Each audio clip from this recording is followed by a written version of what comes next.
பாலாறிலே கழிவு குப்பையும் குளையுமாக இருந்து கொண்டிருக்கிறது. பாலாறு தண்ணீர் தடுப்பணைகள் கட்டுவோம் என்று சொன்னார்கள். 1000 தடுப்பணைகள் கட்டுவோம் என்று திராவிட முன்னேற்ற கழக அரசு தேர்தல் வாக்குறுதியிலே சொல்லியிருக்கிறது. சட்டமன்றத்திலே முதலமைச்சர் கூட குறிப்பிட்டு பேசினார். 1000 தடுப்பணைகள் கட்டுவோம் என்று சொன்னார். ஒரு தடுப்பணைகள் கூட கட்டவில்லை.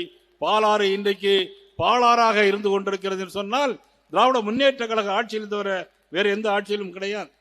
மாசு கட்டுப்பாடு வாரியம் எதுவுமே செய்யவில்லை.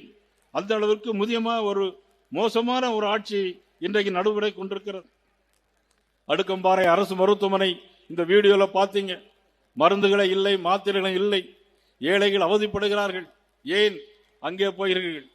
268 கோடி ரூபாய் செலவில் மத்திய அரசுடைய உதவியோடு 268 கோடி ரூபாய் செலவில் மத்திய அரசுடைய உதவியோடு ஒரு மல்டி ஸ்பெஷாலிட்டி சூப்பர் ஹாஸ்பிட்டல் இங்கே கட்டி முடிக்கப்பட்டது.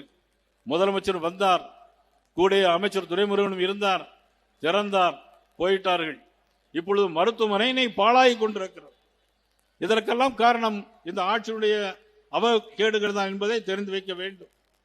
வேளாண்மை துறைக்கு தனியாக ஒரு கவுன்சில் அமைத்து வேளாண் துறை முன்னேற்றம் என்று சொன்னார்கள். அதையும் இதுவரையில் அவர்கள் செய்யவில்லை.